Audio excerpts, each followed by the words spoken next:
วนทุกคนมันทำความดีพร้อมสดุดีคำสอนพระพุทธองค์ใช้สติตั้งมั่นพร้อมจะอดทนไม่อับจนหากเราใช้ซึ่งปัญญาอันความดีนั้นมีอยู่หลากหลายทั้งหญิงชายควรทำพร้อมนำพา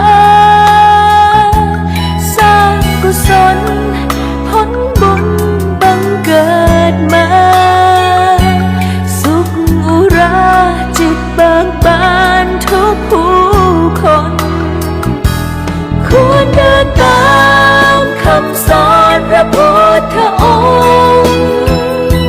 พร้อมมั่นคงอยู่ในศีลธรรม